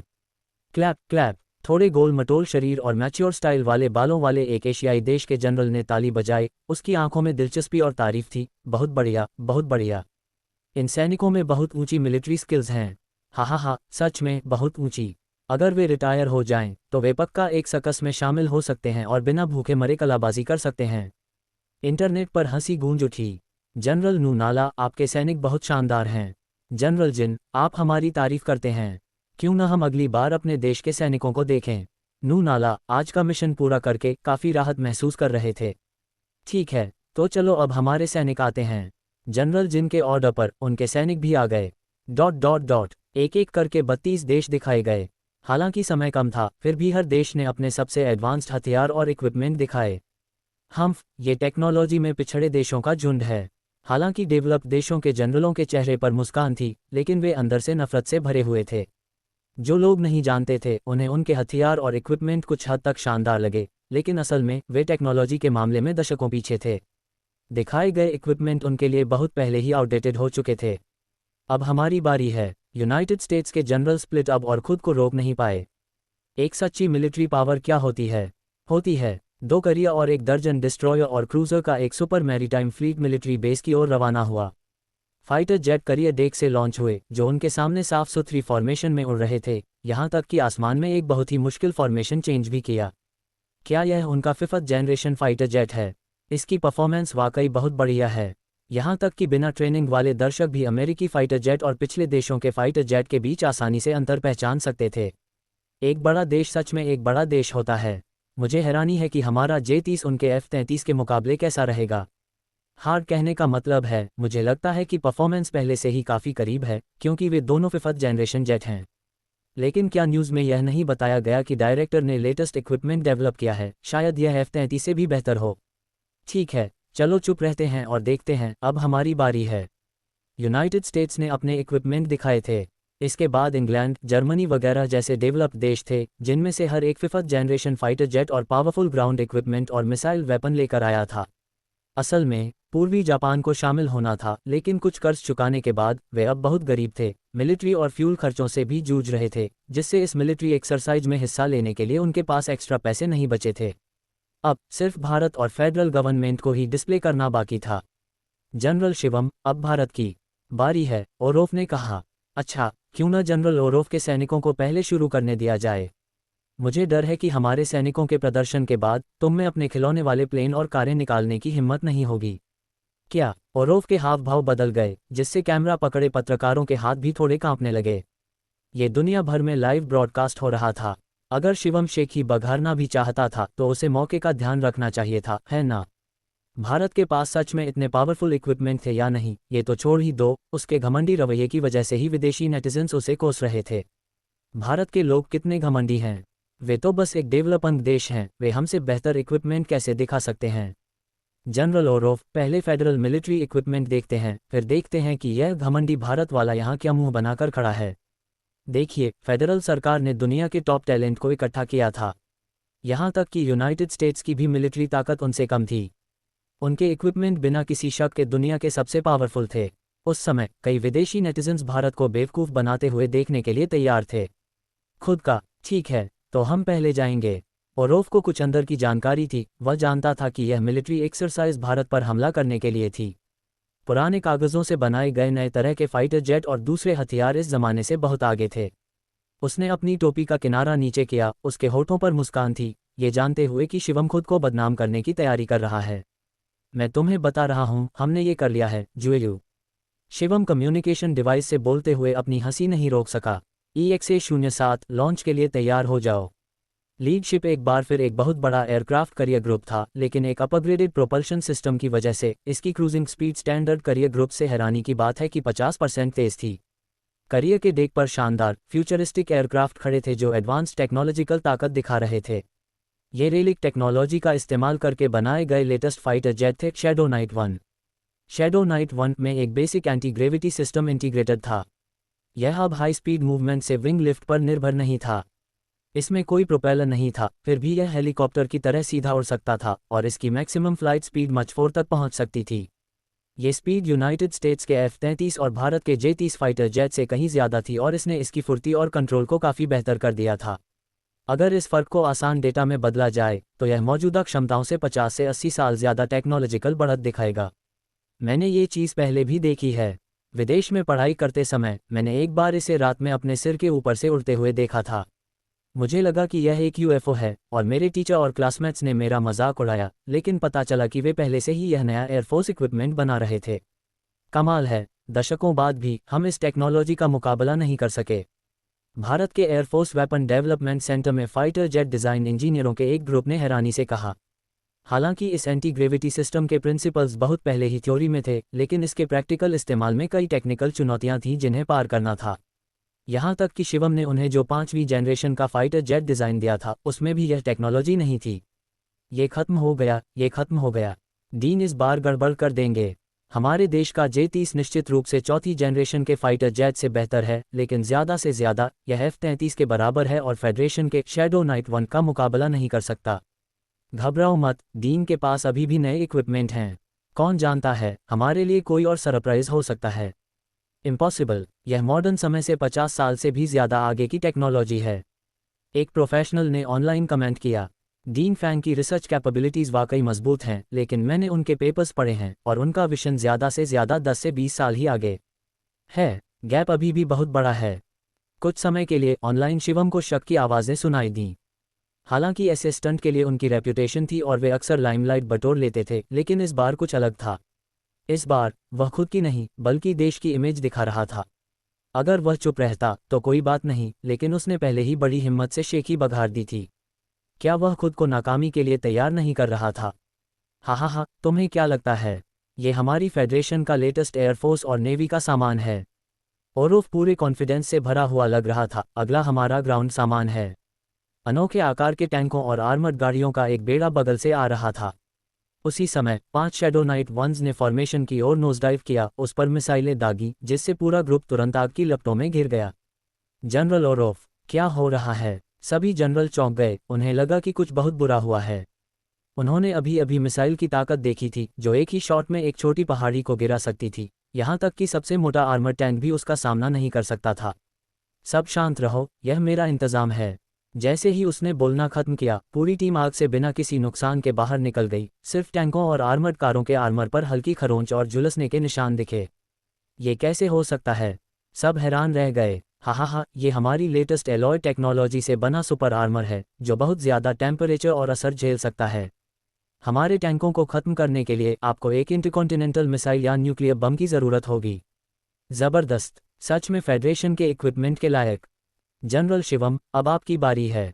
मुझे उम्मीद है कि भारत के इक्विपमेंट हमें निराश नहीं करेंगे। ओरोफ ने मजाक उड़ाते हुए कहा। ठीक है, मैं टॉय कार और प्लेन देख देख कर थक गया हूँ, तो चलो हम आपको दिखाते हैं कि असली हाईटेक वॉरफेयर इक्विपमेंट क्या होता है। ये शुरू हो रहा है, आखिरकार भारत की बारी है। हम क्या करें? हमने पहले दीन हाँकी थी, लेकिन अगर हम फेल हो गए तो? कहना मुश्किल है। दीन सच में कमाल के हैं, लेकिन फेडरेशन का इक्विपमेंट बहुत एडवांस्ड है। हम उनका मुकाबला नहीं कर सकते। रुको, डीन के एक्सप्रेशन देखो। वे इतने बिना एक्सप्रेशन के, यहाँ तक कि खुश भी क्यों दिख रहे हैं? मुझे अचानक कॉन्फिडेंस आ रहा है। मैं भी। शिवम ने वॉकी टॉकी निकाली। सेकंड बटालियन कमांडर, जल्दी से करियर का इस्तेमाल करके हमारी बटालियन का इक्विपमेंट ले आओ। जैसे ही उसने ये कहा, आसपास के सभी लोग हैरान रह गए। एक मिनट रुको, उसने जो कहा उससे ऐसा लग रहा है कि उसका एयरक्राफ्ट करियर सामान ढोने वाले पिकअप ट्रक जैसा है। दूसरे देशों में करियर स्ट्रैटेजिक लेवल का इक्विपमेंट होता है जिसे रखना गर्व की बात मानी जाती है, तो उसके मुंह से यह इतना सस्ता क्यों लग रहा था? और यह क्या बात है? लेकिन सेकंड बटालियन कमांडर, यह एक वर्ल्ड क्लास मिलिट्री एक्सरसाइज है और आप सिर्फ एक बटालियन लाए हैं। आप किसे नीचा दिखा रहे हैं? ये यहाँ है। क्या ये भारत का करियर है? आसमान में एक हेलीकॉप्टर ने भारत के करियर को कैमरे में कैद कर लिया और यह इमेज दुनिया भर में ब्रॉडकास्ट हो गई। ये सीन देखकर सब हैरान रह गए। ये किस तरह का करियर है? आसपास कोई मिलिट्री शिप नहीं थे, कोई fighter jet, early warning plane या हेलीकॉप्टर नहीं थे, बस लगभग 20 मीटर ऊंचे कंटेनर की लाइनें थीं। यह एक करियर है, कंटेनर शिप नहीं। रुको, फोटोग्राफर, इमेज के बाईं ओर जूम इन करो। फोटोग्राफर ने जूम इन किया और शॉट में KFC नाम की एक बिल्डिंग दिखाई दी। क्या शिवम पागल हो गया था जो करियर पर KFC लगा रहा था? क्या करियर पर इस्तेमाल करने के लिए और कोई जगह नहीं थी? इसी समय एक और कैमरा टीम ने आखिरकार इस करियर की असली पहचान बताई। Jiangnan city aircraft carrier theme park. ये किस तरह का नेवल इक्विपमेंट है? अरे यार, ये तो एक थीम पार्क है और इसे ही शिवम ने हाल ही में कई बिलियन US$ में खरीदा है। हा, क्या भारत के लोग बहुत अमीर हैं? थीम पार्क चलाने के लिए करियर का इस्तेमाल कर रहे हैं। बिल्कुल, वे तो करियर का इस्तेमाल कार्गो शिप के तौर पर भी कर रहे हैं। उनका लियानिंग शिप कहाँ है? उनके J-30 फाइटर कहाँ हैं? उनकी डोंगफेंग मिसाइलें? विदेशी नेटिजन्स ने ऑनलाइन मजाक उड़ाना शुरू कर दिया, खुलेआम मजाक उड़ाना और मजाक उड़ाना शुरू कर दिया। यहाँ तक कि कई भारत नेटिजन्स ने शिवम की बड़ी पिक्चर को लापरवाही से नज़रअंदाज करने के लिए बुराई करना शुरू कर दिया, ये दावा करते हुए कि उन्होंने इस बार देश को बदनाम किया है। जनरल शिवम, क्या ये भारत का लेटेस्ट इक्विपमेंट है? हा। शिवम के आसपास मौजूद अलग अलग देशों के दर्जनों जनरल भी हंस पड़े। क्या यह मज़ेदार है? मजाक के बावजूद शिवम बेफिक्र रहा। मैंने कहा था ना, ये करियर सिर्फ सामान ले जाने के लिए है। तुम सब की तरह नहीं जो करियर को खजाना समझते हो। कितने घटिया और उथले तुम! शिवम की डांट के बाद जनरल नाराज हो गए, लेकिन माहौल की वजह से कुछ कर नहीं सके। तो हम उम्मीद करते हैं कि जनरल शिवम जो सामान लाए हैं वह हमें हैरान कर देगा। बेशक, ध्यान से देखना और पलकें न झपकाना। शिवम ने फिर से वॉकी टॉकी निकाली। EXA-07 हटो। EXA-07, यह क्या है? क्या ये भारत के नए इक्विपमेंट का कोड नेम है? कितना अजीब नाम है। भारत आमतौर पर अपने हथियारों और इक्विपमेंट का नाम ऐसे नहीं रखता, है ना? जल्दी करो, समुद्र को देखो। जैसे ही ऑडियंस कमेंट्स में पागलों की तरह चर्चा कर रही थी, live broadcast camera aircraft carrier के पास समुद्र पर चला गया, जहां एक वाटर ड्रैगन मिलिट्री बेस की ओर बहुत तेज स्पीड से आ रहा था। इतनी तेज कि कैमरे में कैद नहीं हो सका। इतनी तेज, ये चीज़ क्या है? लाइव ब्रॉडकास्ट सिर्फ आम लोग ही नहीं देख रहे थे, अलग अलग देशों के हथियार एक्सपर्ट भी इस ब्रॉडकास्ट पर ध्यान दे रहे थे। पानी के नीचे चल रही है, क्या ये कोई सबमरीन हो सकती है? कुछ हथियार एक्सपर्ट ने अंदाज़ा लगाया, नामुमकिन, कोई सबमरीन इतनी स्पीड नहीं पकड़ सकती। यह अंदाज़ा तुरंत गलत साबित हुआ। पानी के अंदर बहुत ज़्यादा रुकावट होती है और अभी इंटरनेशनल सबमरीन मुश्किल से 50 नॉट की स्पीड लिमिट तक पहुंच पाती हैं, जिसका मतलब है 100 किलोमीटर प्रति घंटे से भी कम या लगभग 30 मीटर प्रति सेकंड। लेकिन इस वाटर ड्रैगन की स्पीड को देखते हुए ये कम से कम 100 मीटर प्रति सेकंड से ज़्यादा की स्पीड तक पहुंच गया था, जो कोई भी सबमरीन शायद ही कर सकती थी। ये किसी तरह का टॉर्पीडो होगा। सिर्फ पानी के अंदर के हथियार ही इतनी स्पीड तक पहुंच सकते हैं। नहीं, टॉर्पीडो का साइज इतना बड़ा नहीं होता। इस वाटर ड्रैगन का स्केल देखो, ये पक्का ऐसी चीज़ नहीं है जिसे टॉर्पीडो बना सके। हथियार एक्सपर्ट्स कंफ्यूज थे, वे अंदाज़ा नहीं लगा पा रहे थे कि पानी के अंदर असल में क्या चल रहा है। इसी समय अचानक समुद्र से एक बहुत बड़ी छपाक निकली और एक बहुत बड़ी चीज़ जो मेटल की रोशनी से चमक रही थी, आसमान में उछल गई। यह क्या है? Gundam, impossible. आखिरकार कैमरे ने उस बहुत बड़ी चीज़ को कैप्चर कर लिया। यह एक बहुत बड़ा मेटल का रोबोट था जिसका मेन कलर स्कीम लाल, सफ़ेद और नीला था। रोबोट लगभग 20 मीटर लंबा था और हालांकि इसकी पीठ पर जेट इंजन जैसा डिवाइस लगा हुआ था, यह एक्टिवेट नहीं हुआ था, फिर भी यह हवा में लगातार मंडरा रहा था। हे भगवान, क्या ये दीन का बनाया हुआ नया हथियार है? धत्तेरे की, उसने तो सच में एक गुंडम बनाया। क्या वह भगवान है? हे भगवान, पानी में इतनी ज़्यादा रेजिस्टेंस के साथ यह मछली से भी तेज़ चल रहा है। ये किस तरह की टेक्नोलॉजी है? क्या कोई मुझे समझा सकता है कि यह ऊपर कैसे उड़ा? मैंने इसके नीचे या पैरों से कोई आग नहीं देखी। क्या F-33, क्या नाइट वन गुंडम के सामने ये सब बकवास हैं। इस चीज़ का इस्तेमाल समुद्र में, हवा में, ज़मीन पर किया जा सकता है। दूसरे देश हमारी मिलिट्री पावर का मुकाबला कैसे कर सकते हैं? किसने अभी दीन की बेइज्जती की? आगे बढ़ो और अपनी डांट खाओ। ब्लास्ट टीम, तैयार हो जाओ। शियाओयू, उन्हें एक शो दिखाओ। जनरल, जो अब लगभग हैरान थे, उनके चेहरों पर उन लोगों के चेहरे और भी अजीब से थे जो अभी तक उनका सबसे ज़्यादा मजाक उड़ा रहे थे। समझ गया, जीजा जी। उस मोबाइल सोल्जर का पायलट गो जुन्यू था जो 20 दिनों की इंटेंसिव ट्रेनिंग के बाद मेक को ऐसे ऑपरेट कर सकता था जैसे वह उसका अपना शरीर हो। Maximum thrust engage. गो जुन्यू ने इंजन की पावर को मैक्सिमम कर दिया। मेक के पिछले हिस्से से एक जलती हुई आग निकली जो उसे आवाज़ की स्पीड से दसियों गुना ज़्यादा स्पीड से मिलिट्री बेस की ओर बढ़ा रही थी। इतनी तेज़, उन्हें लगा कि उस बड़े रोबोट को दसियों किलोमीटर की दूरी तय करने और ठीक उनके सामने पहुंचने में बस एक पल लगा। ये कैसे हो सकता है? इसकी इतनी मजबूत मैन्यूवरेबिलिटी कैसे हो सकती है? उन्होंने देखा कि मेक सीधी लाइन में नहीं उड़ रहा था बल्कि हवा में लगातार दिशा बदल रहा था। इनशिया को पार करने और इतने फुर्तीले हवाई युद्धाभ्यास करने के लिए कितनी ताकत होनी चाहिए? इस समय अलग अलग देशों के हथियार डेवलपमेंट डिपार्टमेंट पहले से कहीं ज़्यादा बिजी थे। यह नया इक्विपमेंट बस डरावना था। भले ही इसने अपनी फायर पावर कैपेबिलिटीज़ नहीं दिखाई थी, लेकिन अकेले इसकी मैन्यूवरेबिलिटी किसी भी मौजूदा एयरक्राफ्ट, टैंक या वॉरशिप से कहीं ज़्यादा थी। क्या डेटा अभी तक आ गया है? फेडरल गवर्नमेंट की लैब में एक्सपर्ट्स ने बेसब्री से पूछा। वे आ गए हैं, वे आ गए हैं। एक रिसर्चर ताज़ा कैलकुलेटेड डेटा लेकर दौड़ा। पानी की स्पीड 300 to 400 नॉट्स। हवा की स्पीड मच 30 से ज़्यादा। यह इम्पॉसिबल है। डेटा देखकर एक्सपर्ट्स के हाथ लगातार काम रहे थे। इन आंकड़ों का क्या मतलब था? ये रोबोट पानी के अंदर टॉर्पीडो से कहीं ज़्यादा तेज़ और हवा में इंटरकॉन्टिनेंटल मिसाइल से कहीं ज़्यादा तेज़ चलता था। भारत ऐसी टेक्नोलॉजी कैसे डेवलप कर सकता है? क्या उन्हें कुछ अवशेषों से जानकारी मिली? नामुमकिन है। हमने दशकों तक रिसर्च की है और एंटी ग्रेविटी सिस्टम की सबसे मुश्किल बनावट को ही छुआ है। वे पहले ही इस लेवल तक कैसे पहुंच गए? लेकिन गो जुन्यू का परफॉर्मेंस अभी खत्म नहीं हुआ था। मोबाइल सोल्जर आखिरकार तेज़ रफ्तार से उड़ते हुए रुक गया। एक साफ मैकेनिकल आवाज़ के साथ उसकी छाती पर एक काली तोप की बैरल दिखाई दी।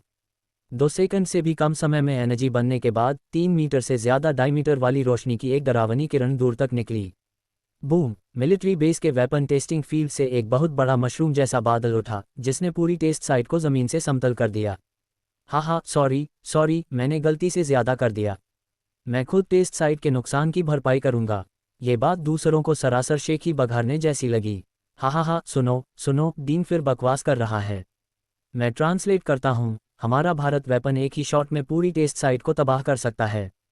क्या तुम ऐसा कर सकते हो? एट ह्यूशियाकिनस यूनिवर्सिटी, ऊपर वाले को सीधे ग्रेजुएट स्कूल में एडमिशन मिलना चाहिए। कौन ये कहने की हिम्मत करता है कि भारत की मिलिट्री टेक्नोलॉजी अब ठीक नहीं है? अगर तुम्हें यकीन नहीं है तो चलो लड़ाई करते हैं। दीन का गुंडम तुम्हें सबक सिखाएगा। भाइयों, क्या तुम्हें दीन के हावी होने का डर लग रहा है? जनरल शिवम, यह असल में क्या है? ओह, ये हमारी आर्मी का नया बनाया हुआ सिंगल पायलट मोबाइल सोल्जर है। शिवम ने कहा, तुम सबने इसकी परफॉर्मेंस और पावर देखी है। ये ठीक ठाक है। ठीक ठाक, सब चुप थे। अगर इसे ठीक ठाक कहा जा सकता है तो क्या उनके हवाई जहाज़ और टैंक सिर्फ कबाड़ नहीं थे? भारत के मोबाइल सोल्जर के मुकाबले उनके प्लेन तो बस रिमोट से चलने वाले खिलौने वाले प्लेन और कारें थे जो अपने जूते उठाने के भी लायक नहीं थे। जनरल शिवम, मेरी बदतमीजी माफ करना, लेकिन क्या इस नए हथियार को बनाने में बहुत मुश्किल है? ओरोफ ने थोड़ी उम्मीद के साथ पूछा। अगर इन मोबाइल सोल्जर्स को बड़े पैमाने पर नहीं बनाया जा सकता था और सिर्फ एक या दो ही होते, तो इंटरनेशनल हालात और स्टैंडिंग पर ज़्यादा असर नहीं पड़ता। जाहिर है, ये काफ़ी ज़्यादा है, शिवम ने जानबूझकर सख्ती से कहा। हमारी अभी की काबिलियत के हिसाब से हमने इस मॉडल का सिर्फ एक ही बनाया है। फ्यू, ये तो अच्छा है। तभी वहाँ मौजूद 31 जनरलों ने राहत की सांस ली। अगर भारत इस चीज़ को बड़े पैमाने पर बना सकता है तो धरती भारत की हो जाएगी और कौन उनसे मुकाबला करने की हिम्मत करेगा। लेकिन शिवम ने अपनी बात बदली। हम थोड़े कम मॉडल भी पूरी तरह से बड़े पैमाने पर बना सकते हैं। हमने अभी जो दिखाया वह हमारी सेना की सबसे अच्छी टेक्नोलॉजी की बस एक झलक थी। अब भारत ने इस मिलिट्री एक्सरसाइज के लिए क्या तैयार किया है? अचानक सभी को पहले एयरक्राफ्ट करियर पर रखे उन घने भरे बड़े कंटेनरों की याद आ गई। क्या यह उनके अंदर हो सकता है? जनरल शिवम, क्या उन कंटेनर में भरा है? हे, ये सही है। शिवम ने फिर से वॉकी टॉकी उठाया। भारत का पहला मोबाइल सोल्जर डिवीजन इंस्पेक्शन के लिए तैयार हो जाओ। जैसे ही यह शब्द बोले गए, एयरक्राफ्ट करियर के डेक पर रखे 100 कंटेनर तुरंत खुल गए और 100 एकदम नए मोबाइल सूट धूप में चमकदार रोशनी दिखा रहे थे। भारत का पहला मोबाइल सोल्जर डिवीजन लॉन्च के लिए तैयार हो जाओ, दाई रोंग ने कमांड दिया और यह मोबाइल सोल्जर यूनिट एकदम सही ऑर्डर में आसमान में उड़ गई। हालांकि वे गुओ जुन्यू के लेवल की फ्री और फ्लेक्सिबल फ्लाइट हासिल नहीं कर सके, लेकिन 20 दिनों के अंदर अपने नेचुरल ड्राइविंग टैलेंट के साथ उन्होंने शिवम का दिया काम पूरा कर लिया। 100 मोबाइल सोल्जर कई 100 किलोमीटर प्रति घंटे की स्पीड से बेस के पास पहुंचे, फिर परेड स्टैंड के सामने सफाई से लैंड किए। बिल्डिंग की ऊंचाई सिर्फ 20 मीटर थी, जिससे उनकी नज़र लगभग मोबाइल सैनिकों के सिर के लेवल पर थी। ऊपर देखने पर वे बहुत ज़्यादा भरे हुए थे, जिससे गहरी हैरानी हुई। जनरलों, प्लीज़ मुझे इंट्रोड्यूस करने दीजिए। ये हमारा भारत का मास प्रोड्यूस मोबाइल सूट UC001 है। इसकी ऊंचाई 18.5 मीटर है, वजन 40 टन है। इसकी maximum ground running speed 165 kilometre प्रति घंटा है और मैक्सिमम फ्लाइट स्पीड मच 10 है।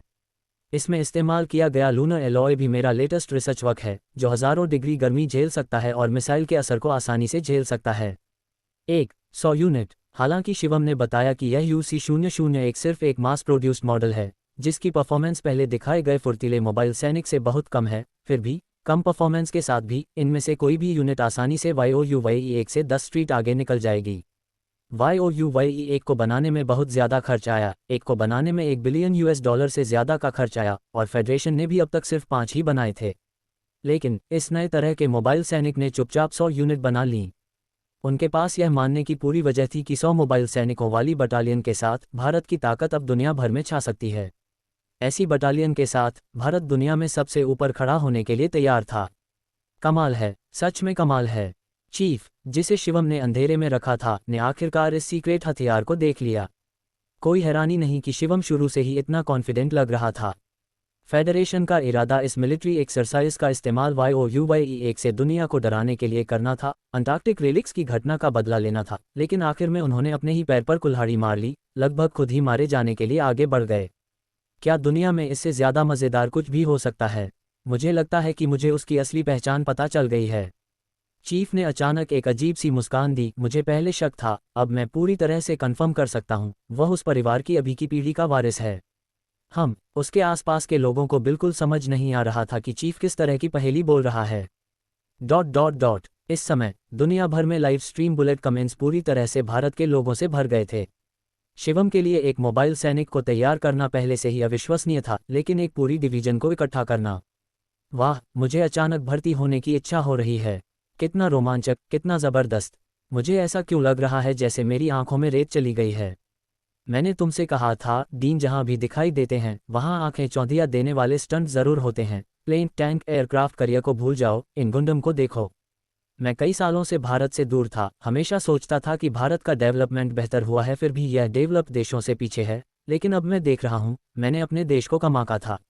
मैं कल काम पर लौटने के लिए वीज़ा ले रहा हूँ। शिवम को क्या पता था, उसकी इस शानदार एक्सरसाइज ने अचानक से विदेश में रहने वाले चीनियों में देशभक्ति की लहर जगा दी, जिससे घर लौटने की इच्छा हुई।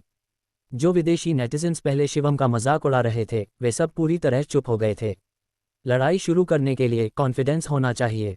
हाँ, शिवम की बातें थोड़ी घमंडी थीं, लेकिन सिर्फ बिना स्किल वाले लोगों को ही दिखावा करने वाला कहा जाता है। वह सच में काबिल होने के नाते सच में इम्प्रेसिव है। भले ही वे दुखी हों और बुराई करना जारी रखना चाहते हों, उन्हें फिर से सोचना होगा। भारत के लाखों नेटिजन्स थे, हर किसी की जबान तेज थी, खासकर ऑनलाइन गेमिंग की दुनिया वाले। बेझिझक उनसे लड़ो। इस दिन उन विदेशी ट्रोल्स को पहली बार पता चला कि भारत के ऑनलाइन गुस्से का क्या मतलब है। माफ़ करना अगर मैंने सबको मजाक में उड़ा दिया हो।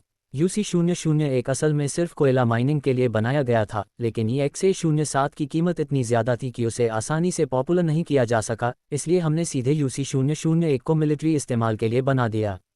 माइनिंग। कई जनरल हैरान होकर मुस्कुराए। क्या वह सच में कह रहा था कि यह बड़े पैमाने पर तबाही मचाने वाला हथियार असल में सिर्फ कोयला माइनिंग के लिए था? दिमाग ज़रूर खराब हो गया होगा।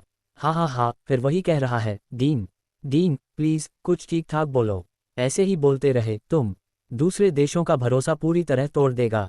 कितना बेशर्म बदमाश है, सच में ज़बरदस्त। जनरल शिवम, क्या आपके देश की मोबाइल सोल्जर टेक्नोलॉजी बिक्री के लिए उपलब्ध है? कई जनरलों को अभी अभी बड़े अधिकारियों से ऑर्डर मिले थे, वे इसे मिलिट्री इक्विपमेंट डेवलपमेंट का भविष्य का ट्रेंड मानते थे, जो इस जमाने के ट्रेंड को तेज़ी से हासिल करने के लिए ज़रूरी था, नहीं तो इंटरनेशनल कंपटीशन में बाहर हो जाएंगे। बेशक ये बिक्री के लिए उपलब्ध है, शिवम ने मुस्कुराते हुए जवाब दिया। उन जनरलों ने शुरू में लापरवाही से पूछा, यह अच्छी तरह जानते हुए कि अगर दूसरे देश उनके लेटेस्ट टेक्नोलॉजिकल इक्विपमेंट की डिटेल्स खरीदने के लिए कहें तो क्या वे बेचेंगे? बिल्कुल नहीं। यह मुख्य जानकारी जो किसी देश की इंटरनेशनल पहचान तय करती है, उनके कंट्रोल में मजबूती से रहनी चाहिए। लेकिन हम तैयार प्रोडक्ट नहीं बेच रहे हैं, सिर्फ टेक्नोलॉजी बेच रहे हैं। बकवास। इस टेक्नोलॉजी को थोड़े से प्रॉफिट के लिए कैसे बेचा जा सकता है? कई बुजुर्ग एक्सपर्ट्स ने यह देखा, तुरंत गुस्सा होकर टेबल पटक दी। चिंता करने की कोई ज़रूरत नहीं है। चीफ ने अब भी वही मुस्कान रखी, मैं इस बदमाश का गुस्सा अच्छी तरह समझता हूँ। उसके साथ बिजनेस करने वाला कोई भी, जब तक कि वे अंदर के लोग न हो, हमेशा कम पड़ जाएगा। बिना किसी शक के चीफ शिवम को बहुत अच्छी तरह जानता था, जैसे कि वह इतनी आसानी से सामान दे देगा। इन मोबाइल सैनिकों में शामिल टेक्नोलॉजी बहुत बड़ी थी, सभी थ्योरी और डिज़ाइन के साथ भी। टेक्नोलॉजी आज की दुनिया से दशकों या सदी आगे है, क्या इसे पूरी तरह से समझना इतना आसान है? भले ही शिवम ने उन्हें कोर टेक्नोलॉजी दे दी हो, उन्हें एक UC001 बनाने के लिए सैकड़ों बड़ी टेक्निकल कामयाबियों से निपटना होगा, जिसे डिटेल्ड डेटा के साथ भी समझने में बहुत समय लगता है, शायद कुछ भी जोड़ने में मुश्किल होने से पहले 1 दर्जन या 20 साल। तब तक भारत के मोबाइल सैनिक शायद आम हो गए होंगे, और शिवम ने शायद एक और भी एडवांस मॉडल स्टैंडर्ड इश्यू कर दिया होगा, जिससे वे देश सिर्फ भारत के फेंके हुए कबाड़ से खेलने लगेंगे। उन देशों ने इस टेक्नोलॉजी को खरीदने के लिए बहुत सारा पैसा दिया होगा, लेकिन दशकों बाद उन्हें पता चला कि भारत ने इसे बेकार कर दिया है और इसे बेचने के लिए कहीं जगह नहीं बची है। आंसू। उन जनरलों के जोशीले चेहरे देखकर शिवम मन ही मन हंसे बिना नहीं रह सका। ये जोकरों का झुंड है, तुम्हें नहीं तो और किसे बेवकूफ़ बनाओगे। दोस्तों, अगर आपको हमारी वीडियो पसंद आई है तो और अधिक वीडियो के लिए हमारे चैनल को सब्सक्राइब करना ना भूलें। थैंक यू दोस्तों।